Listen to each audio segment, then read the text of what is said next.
상 3장 말씀입니다. 구약 성경 515면입니다.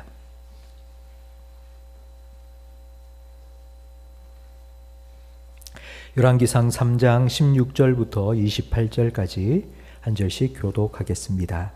그때에 창기 두 여자가 왕에게 와서 그 앞에 서며 한 여자는 말하되 내 주여 나와 이 여자가 한 집에서 사는데 내가 그와 함께 집에 있으며 해산하였더니 내가 해산한 지 사흘 만에 이 여자도 해산하고 우리가 함께 있었고 우리 둘 외에는 집에 다른 사람이 없었나이다. 그런데 밤에 저 여자가 그의 아들 위에 누움으로 그의 아들이 죽으니 그가 밤중에 일어나서 이 여종 내가 잠든 사이에 내 아들을 내 곁에서 가져다가 자기의 품에 누이고 자기의 죽은 아들을 내 품에 뉘었나이다. 아침에 내가 내 아들을 젖먹이려고 일어나 본즉 죽었기로 내가 아침에 자세히 보니 내가 낳은 아들이 아니더이다 하매 다른 여자는 이르되 아니라 산 것은 내 아들이요 죽은 것은 내 아들이라 하고 이 여자는 이르되 아니라 죽은 것이 내 아들이요 산 것이 내 아들이라 하며 왕 앞에서 그와 같이 쟁론하는지라. 왕이 이르되 이 여자는 말하기를 산 것은 내 아들이요 죽은 것은 내 아들이라 하고 저 여자는 말하기를 아니라 죽은 것이 내 아들이요 산 것이 내 아들이라 하는도다 하고 또 이르되 칼을 내게로 가져오라 하니 칼을 왕 앞으로 가져온지라. 왕이 이르되 산 아이를 둘로 나누어 반은 이 여자에게 주고 반은 저 여자에게 주라. 그 사나 아들의 어머니 되는 여자가 그 아들을 위하여 마음이 불붙는 것 같아서 왕께 아뢰어 청하건대 내 주여 산 아이를 그에게 주시고 아무쪼록 죽이지 마옵소서 하되 다른 여자는 말하기를 내 것도 되게 말고 내 것도 되게 말고 나누게 하라 하는지라. 왕이 대답하여 이르되 산 아이를 저 여자에게 주고 결코 죽이지 말라. 저가 그의 어머니이니라 하매 함께 읽습니다. 온 이스라엘이 왕의 심리하여 판결함을 듣고 왕을 두려워하였으니 이는 하나님의 지혜가 그 속에 있어 판결함을 봄이더라. 아멘. 오늘은 솔로몬의 재판에 대해서 함께 말씀을 나눌 텐데요.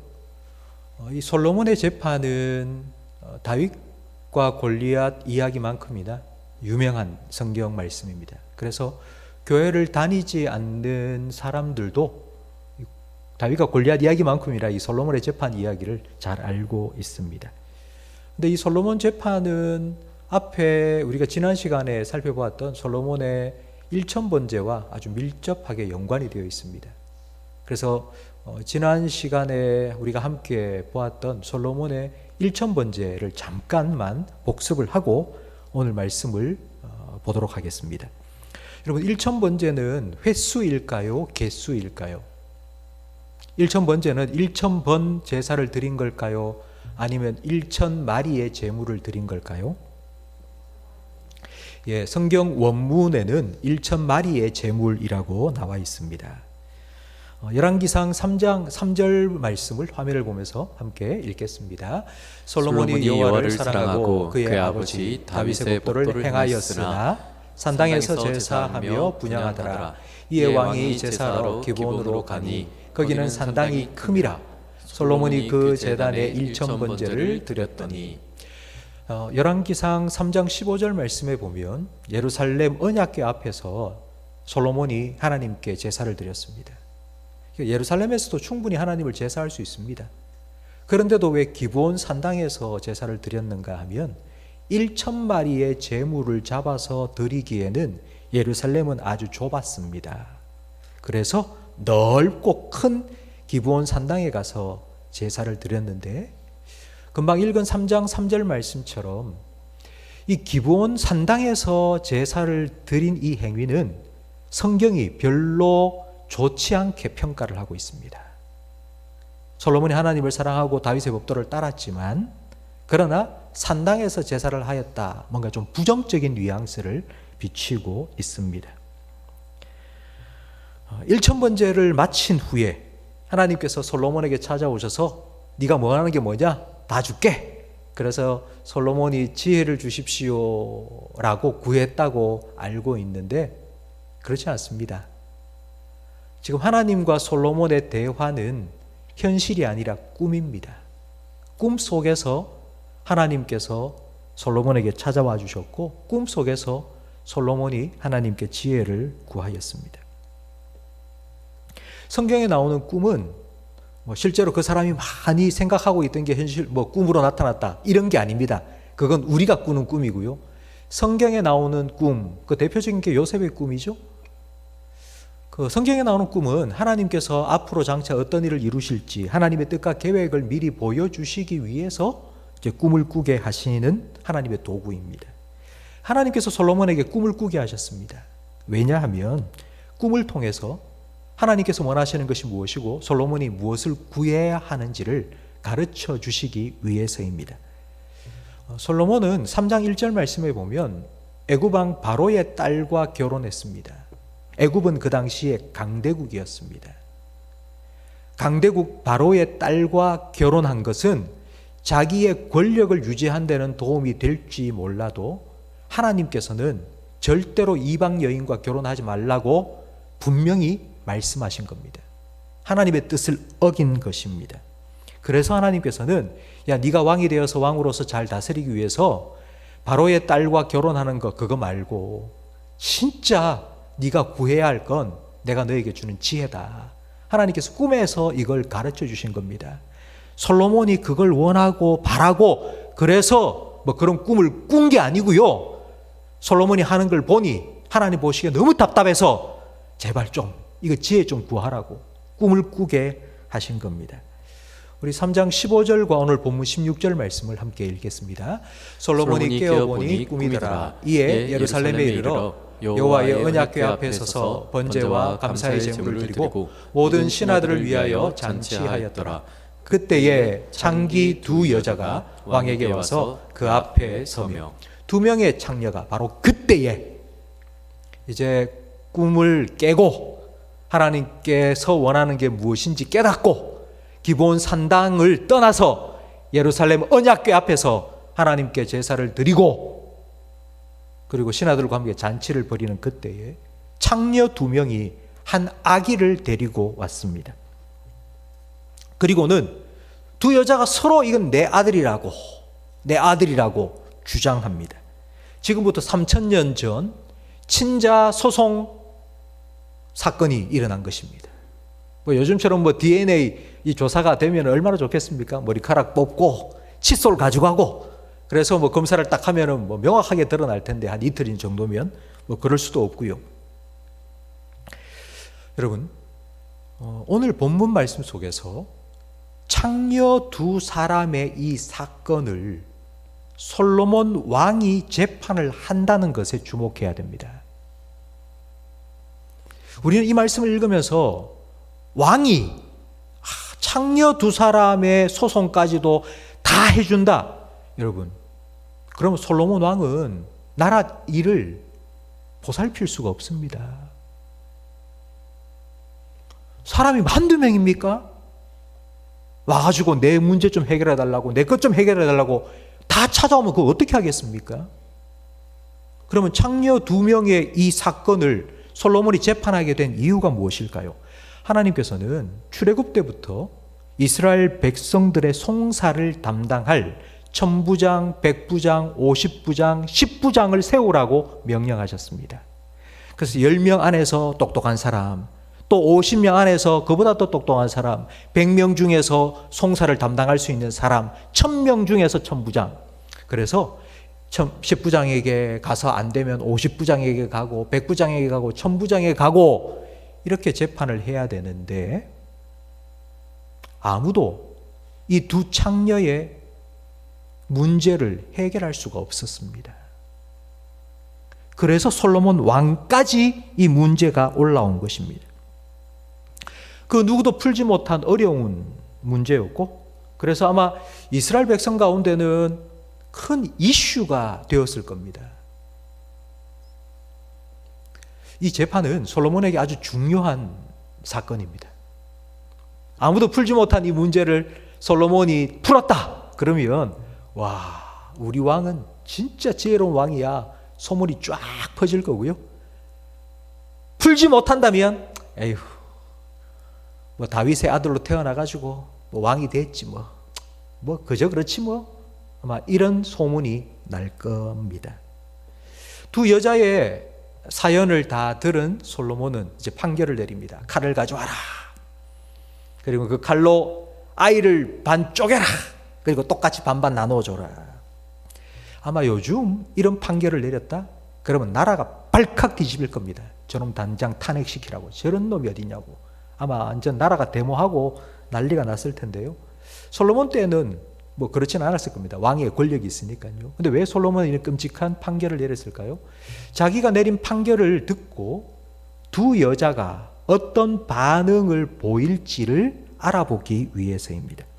한 여자는 네 것도 되지 말고 내 것도 되지 말고 쪼개서 그냥 나눠 가지자 라고 했는데, 다른 한 여자는 안 됩니다.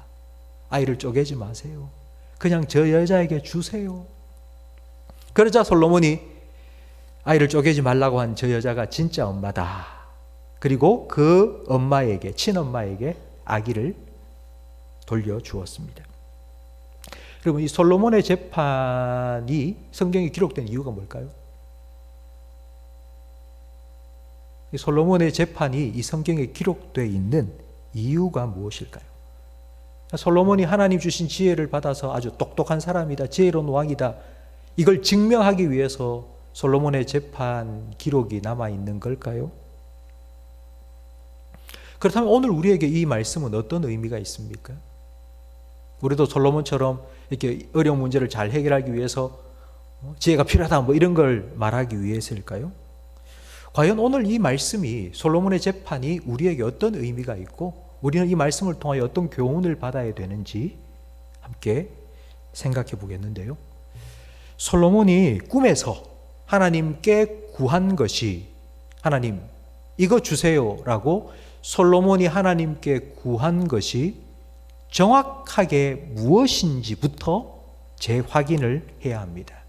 그래서 3장 9절 말씀을 우리 화면을 보면서 다시 한번 읽어보겠습니다. 누가 주의 이 많은 백성을 재판할 수 있사오리까? 듣는 마음을 종에게 주사 주의 백성을 재판하여 선악을 분별하게 하옵소서.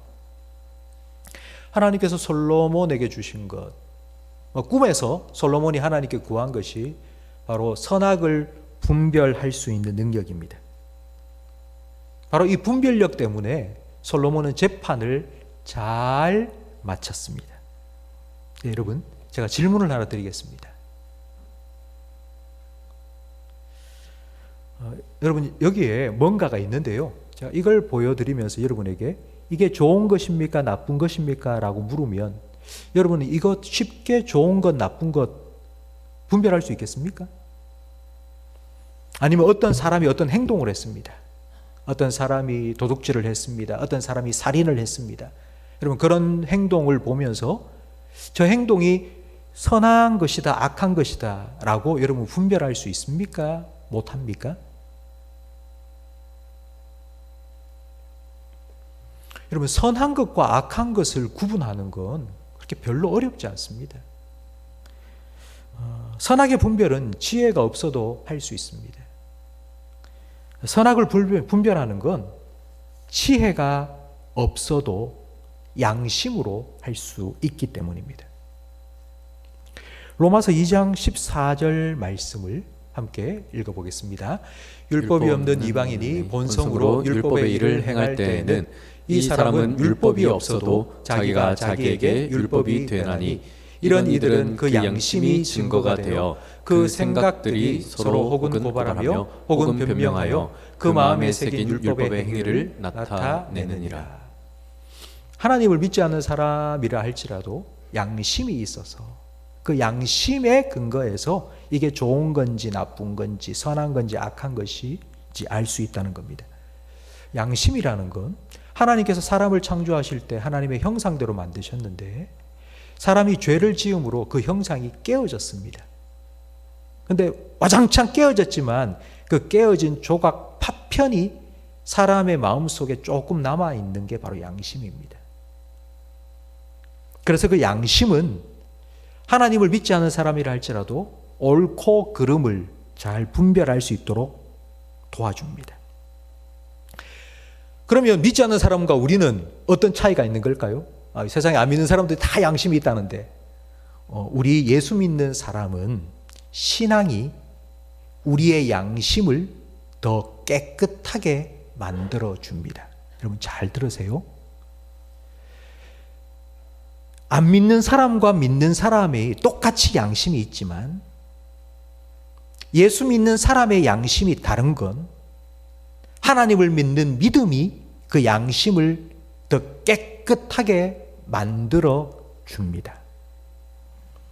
디모데전서 1장 19절 말씀을 함께 읽겠습니다. 믿음과 착한 양심을 가지라.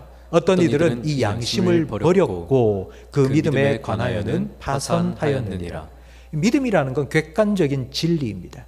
믿음도 있고 착한 양심도 있습니다. 그러니까 믿음이 있으면 그 믿음으로 인해 객관적인 진리로 인하여 그걸 믿는 믿음으로 인하여 착한 양심이 계속하여 만들어집니다. 그냥 양심이 아니고 양심이 계속하여 더 착해집니다. 그런데 교회를 다니는 어떤 사람 중에 그 양심을 버리는 사람이 있습니다. 이 양심을 버린다는 말은 의도적으로 거부한다는 말입니다. 양심의 소리가 계속하여 이렇게 외칩니다. 안 돼! 그거 죄야! 하면 안 돼! 계속하여 양심의 소리가, 믿음으로 인한 신앙 양심의 소리가 계속하여 내 마음속에서 울려 퍼지는데 귀를 확 틀어막은 겁니다. 듣기 싫어. 난 내가 하고 싶은 대로 살래 그냥. 입 다물어. 조용해. 이렇게 양심을 버린 결과가 바로 믿음에 파선합니다. 믿음에 파선한다는 말은 믿음을 잃어버렸다는 뜻입니다. 그러니까 교회는 다니는데 믿음이 없는 사람이 된 겁니다. 몸은 교회를 왔다 갔다 하는데 믿음이 없는 불신자와 똑같은 모습이 되어 버린 것입니다. 왜냐하니까 양심을 버렸기 때문입니다. 양심을 지켜야지만이 믿음을 잘 지킬 수 있습니다. 선과 악 차이는 너무나도 분명합니다. 그래서 이 선과 악을 분별할 수 있는 건 마치 빛과 어두움을 분별하는 것만큼이나 쉬운 일입니다. 명확합니다. 분명합니다. 그러니까 지혜가 없어도 양심이 있으면, 모든 사람이 다 양심이 있으니까요. 양심이 있기 때문에 이 선과 악을 대부분은 다 분별할 수 있습니다. 그러면 목사님, 오늘 솔로몬이 선악을 분별할 수 있는 능력을 달라고 하나님께 구했는데 그런 기도할 필요가 없는 거 아닙니까? 다 모든 사람은 다 양심이 있으니까 특별히 이런 기도를 할 필요가 없지 않습니까? 그렇지 않습니다. 분별력을 달라는 기도를 반드시 해야 됩니다. 여러분 솔로몬의 재판을 보십시오. 여러분 솔로몬 재판의 상황을 여러분 머릿속에 그려보십시오. 두 여자가 한 아이를 두고 이 아들이 내 아들이라고 서로 우깁니다. 그러면 둘 중에 하나는 거짓말을 하고 있죠. 한 사람은 진실을 말하고 있고 한 사람은 거짓말을 하고 있습니다. 가짜는 진짜라고 속이고 있고 근데 진짜는 드러나지 않고 숨어 있습니다. 진짜라고 속이는 가짜들 속에서 드러나지 않는 진짜를 분별해낼 수 있는 분별력이 필요합니다.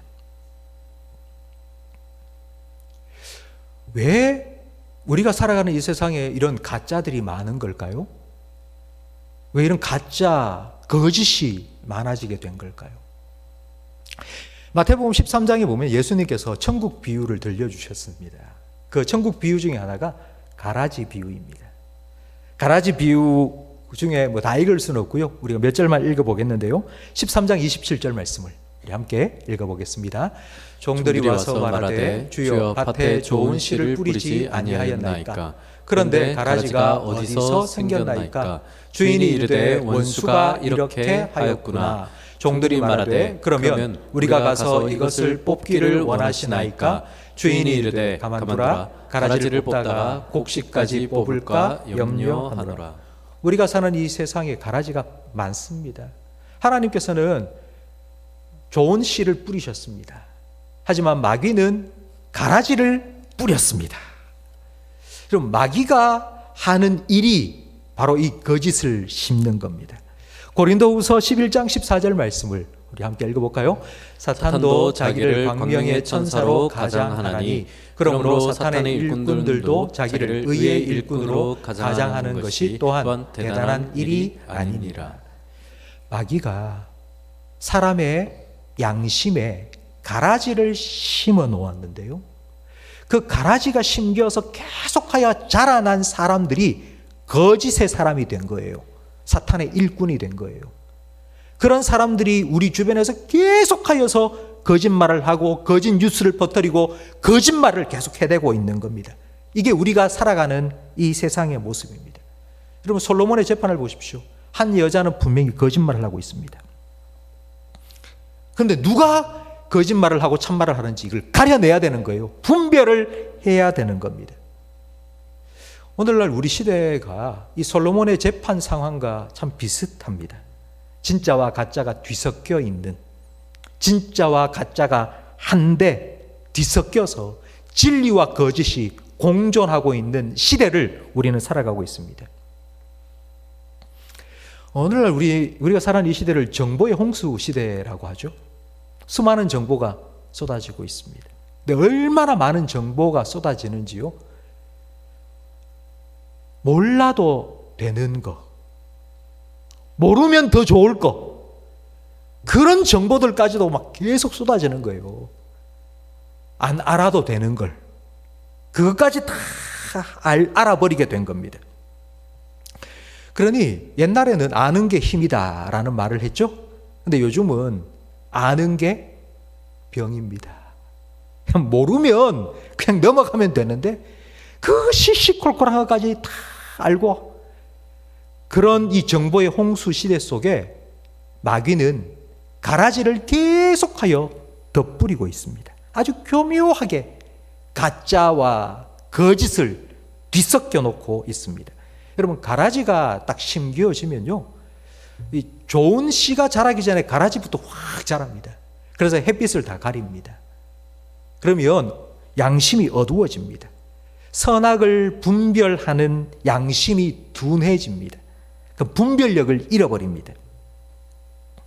지금 우리가 살아가고 있는 이 시대가 바로 이렇습니다. 지금은 그 어느 때보다도 분별력이 필요한 시대입니다. 성도 여러분, 많은 것을 아는 것, 정보를 많이 얻는 것보다 요즘 우리가 사는 이 시대는요, 정보력보다 분별력이 더 중요합니다.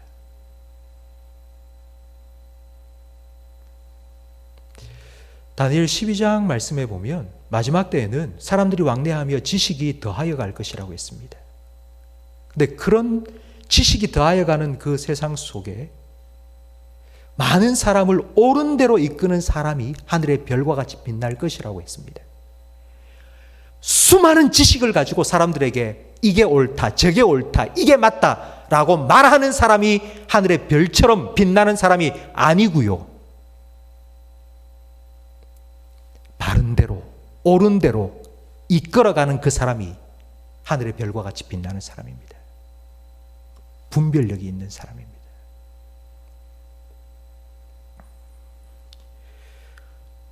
저는 솔로몬보다 오늘 이 시대를 살아가고 있는 저와 여러분이 어쩌면 솔로몬이 구한, 꿈에서 솔로몬이 구한 이 분별력이 더 필요하다고 믿습니다.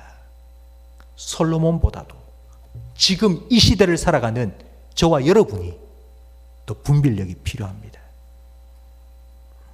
그렇다면 우리는 어떻게 분별력을 가질 수 있을까요? 솔로몬은 어떻게 분별력을 갖게 되었습니까? 하나님께서 주셨죠. 하나님께서 주셨습니다. 그렇기 때문에 우리는 분별력을 주시는 하나님께 구해야 됩니다. 하나님, 솔로몬에게 주신 그 분별력 저에게도 주십시오 라고 기도해야죠.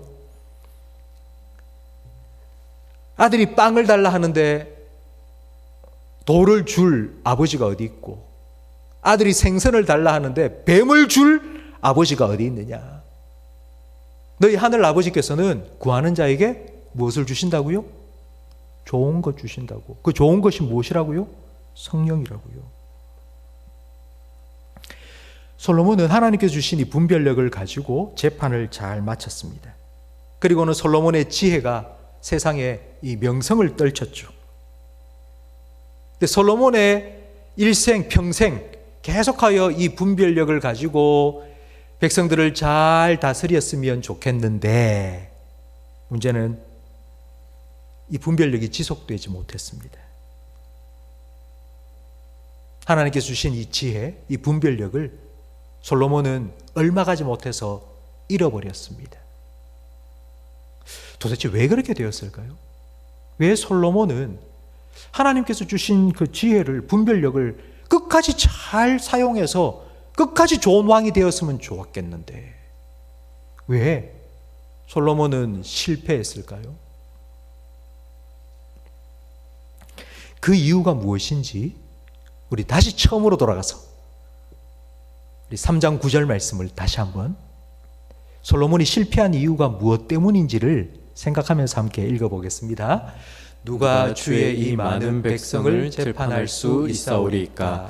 듣는 마음을 종에게 주사 주의 백성을 재판하여 선악을 분별하게 하옵소서. 무엇이 문제였을까요?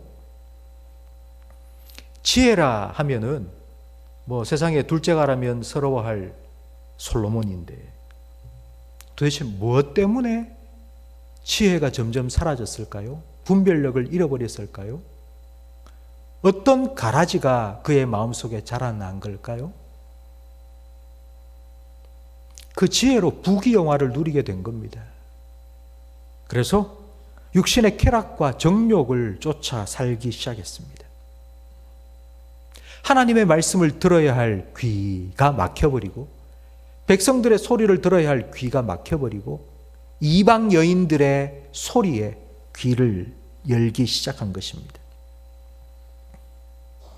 듣는 마음을 잃어버린 겁니다. 하나님의 말씀을 듣는 마음이 닫혀버린 겁니다. 그러니 자연스럽게 분별력을 잃을 수밖에 없었습니다. 이 솔로몬이 인생 마지막에 이렇게 고백하죠. 헛되고 헛되니 모든 것이 헛되다. 내 인생이 정말 헛되다고 솔로몬이 이렇게 고백하고 그의 인생을 끝냈습니다. 여러분, 솔로몬의 실패는 우리에게 아주 큰 교훈을 줍니다. 우리가 한 번 지혜를 받고 분별력을 받았기 때문에 그래 됐어 내가 받았으니까 아니요, 그렇지 않습니다. 한 번 해병은 영원한 해병이라듯이 우리에게 한 번 분별력이 생기면 그게 지속적으로 영원한 게 아니라는 거예요. 그 분별력을 유지해 나가는 게 중요합니다. 그럼 어떻게 유지해 나갈 수 있을까요? 듣는 마음. 하나님의 말씀을 계속하여 지속적으로 들어야지 그 말씀에 근거하여 분별할 수 있다고요. 세상 지금 우리 예배드리고 있는 여러분 중에 이걸 모르는 사람이 어디 있습니까? 하나님 말씀 들어야지, 하나님 말씀 읽어야지, 우리가 그 말씀의 기준에 의해서 우리가 잘 분별하고 살 수 있다. 이거 모르는 사람이 여기 어디 있습니까? 다 알고 있습니다. 근데 왜 안 될까요?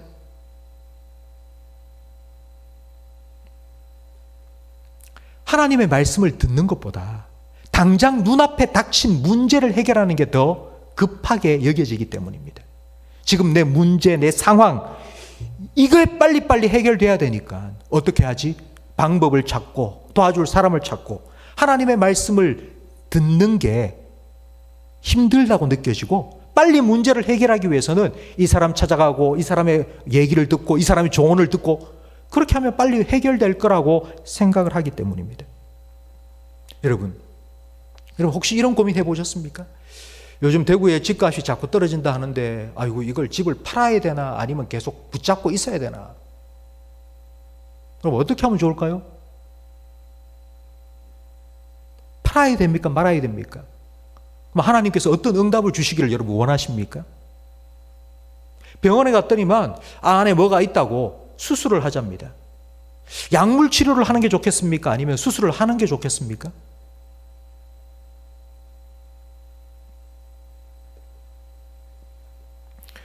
우리가 살아가면서 우리 인생에 선택을 해야 될 여러 가지 상황들이 우리에게 닥쳐옵니다. 이렇게 할까 저렇게 할까 이렇게 할까 저렇게 할까. 근데 여러분, 그 분별을 해 나가는 기준이 무엇입니까?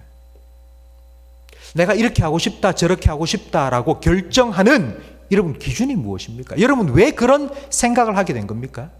이렇게 할까 아니면 이렇게 할까, 이렇게 할까 저렇게 할까. 여러분 이런 고민과 갈등을 하게 된 이유가 무엇입니까? 이런 생각을 하게 된 이유, 이런 갈등을 하게 된 이유가 내 마음속에 있는 욕망 때문이 아닙니까? 내가 어떻게 하면 조금 더 돈을 더 벌어보고, 어떻게 하면 내가 조금 더 유리하고, 어떻게 하면 내가 조금 더 이익을 얻고, 그런 내 마음속의 정욕과 욕망, 그것을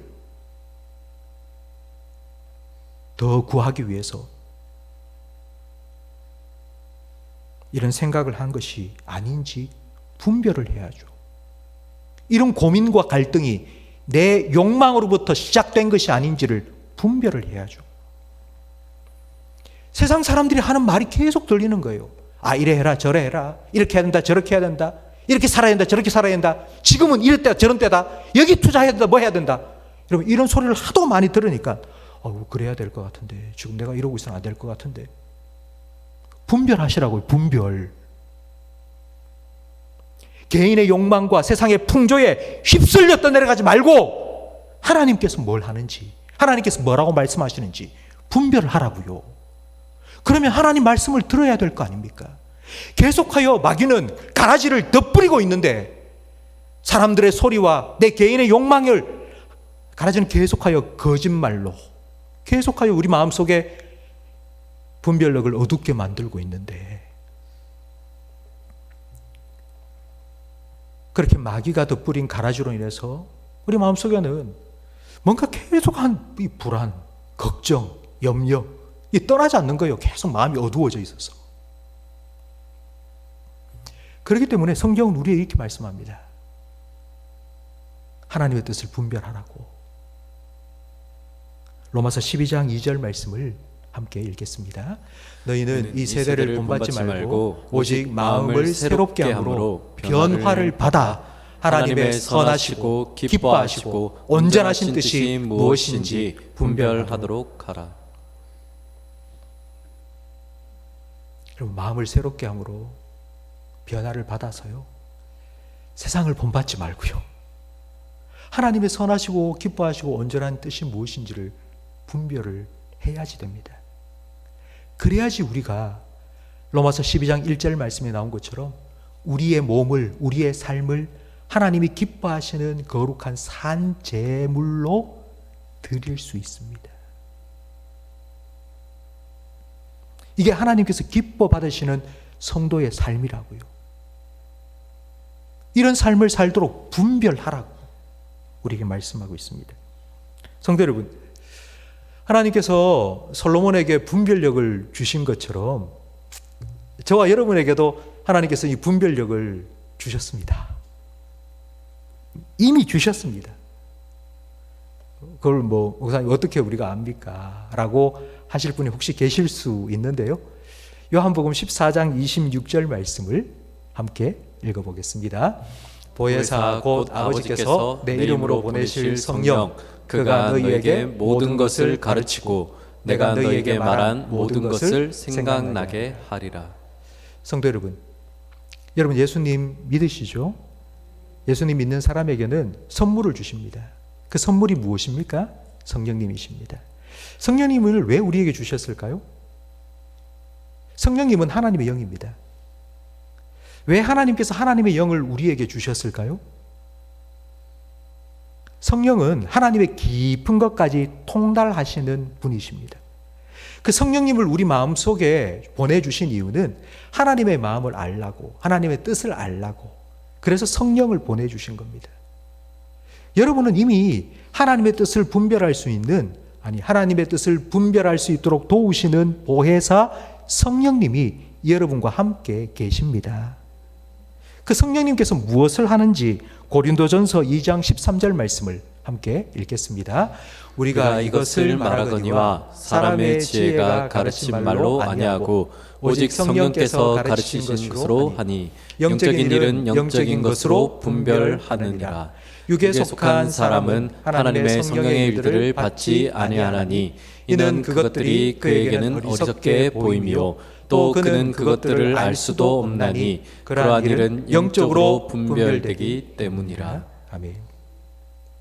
하나님의 선하시고 기뻐하시고 온전하신 뜻을 분별하는 건요, 박사학위가 10개라고 분별할 수 있는 게 아닙니다. 초등학교도 못 나온 진짜 일자 무식, 글자도 읽지 못하는 분이라 할지라도요, 성령께서 분별하게 하시면 깨달을 수 있습니다. 예수님께서는 우리가 하나님의 선하시고 기뻐하시고 온전한 뜻이 무엇인지 분별하며 그 뜻대로 살아갈 수 있도록 도와주시기 위해 성령님을 보내주셨습니다. 그 성령님께서는 지금 우리 안에 계십니다. 여러분 안에 계십니다. 성령님께서 여러분 안에서 계속하여 일하십니다. 성경 말씀을 읽을 때에 이 말씀이구나, 이거구나. 성경 말씀을 들을 때, 설교를 들을 때에 그렇구나 깨닫게 해 주십니다. 여러분, 성령님께서 우리 안에서 이게 하나님의 뜻이라고, 내가 이렇게 살아야 된다고 말씀하실 때, 우리가 만약 성령님께서 우리한테 계속 하시는 그 말씀을 무시해버리면요, 성령님께서 이렇게 살아라 우리의 신앙 양심의 소리로 계속 우리에게 말씀하시는데도 우리가 그걸 무시하고 귀를 닫아버리고 거부하고 물리치고 이렇게 살아가면요, 그럼 어떻게 될까요? 에베소서 4장 30절 말씀을 함께 읽겠습니다. 하나님의 성령을 근심하게 하지 말라. 성령이 떠나시는 건 아니고요, 성령님께서 근심하신다는 거예요.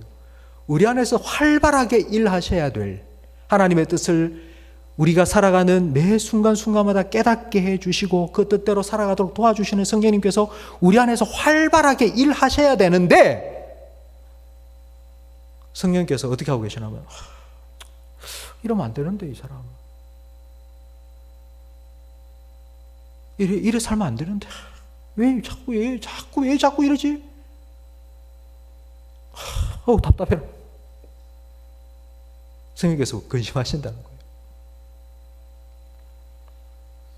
우리가 성령님께서 우리에게 주시는 성령님의 생각, 말씀, 마음, 그게 순종하지 않는 걸 데살로니가 전서 5장 19절은 이렇게 표현하고 있습니다.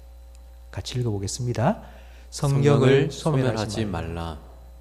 여러분, 소멸이라는 말은요, 성령이 완전 떠나신다 이 뜻이 아닙니다. 성령님께서 우리 안에, 우리 영혼에 하나님의 뜻이라는 촛불을 탁 켜신 거예요.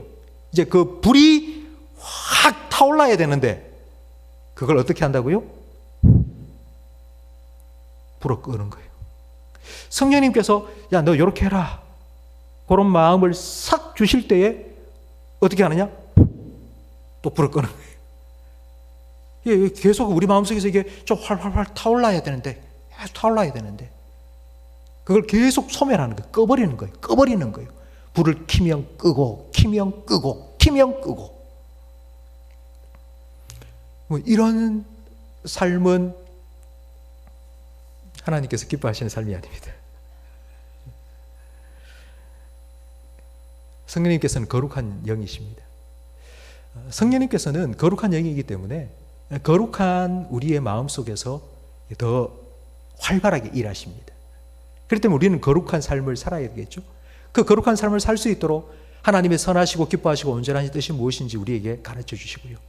그러니까 우리가 그 성령님께서 가르쳐 주신 그 뜻에 순종하며 살면 우리는 더 하나님의 거룩하심을 닮아가게 되고요.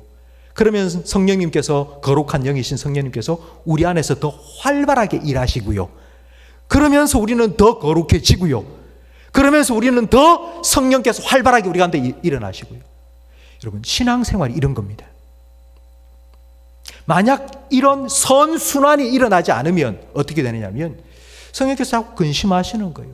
자꾸 성령을 소멸하고 성령 근심하고, 그러면 진리의 영이신 성령에 이끌려 사는 게 아니라 계속하여서 거짓의 영인 마귀가 넣어주는 말, 그 마귀의 하수인인 거짓말하는 사람들이 귀에 넣어주는 그 말 듣고는 이랄까 저랄까.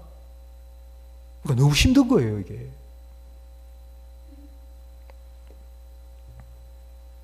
성도 여러분, 이 영적인 분별력은 결국은 성령님께 아주 민감한 겁니다. 성령 하나님께 민감할 때에 우리는 영적인 분별력을 유지해 나갈 수 있습니다. 성령님께서 여러분 안에서 하나님의 선하시고 기뻐하시고 온전하신 뜻이 무엇인지를 분별하고 깨달을 수 있도록, 활발하게 일하실 수 있도록 그 성령님 여러분 안에 온전히 여러분 받아들이시고 그 성령의 소욕에 순종하시며 살아가시기 바랍니다. 에베소서 5장 15절 말씀 제가 읽어드리고 마치겠습니다. 그런즉 너희가 어떻게 행할지를 자세히 주의하여 지혜 없는 자 같이 하지 말고 오직 지혜 있는 자 같이 하여 세월을 아끼라. 때가 악하니라. 그러므로 어리석은 자가 되지 말고 오직 주의 뜻이 무엇인가 이해하라. 술 취하지 말라. 이는 방탕한 것이니 오직 성령으로 충만함을 받으라. 성도 여러분, 성령으로 충만함을 받으시기를 바랍니다. 성령께서 여러분 안에 활발하게 일하시기를 바랍니다. 성령의 소욕에 순종하시기를 바랍니다. 그리하여서 여러분이 더욱더 거룩하게 되고 거룩한 영 성령께서 여러분 가운데서 더 활발하게 일하시고 하나님의 뜻이 여러분의 삶에 더 아름답게 이루어지는 복된 삶을 살아가실 수 있기를 주님의 이름으로 축복합니다.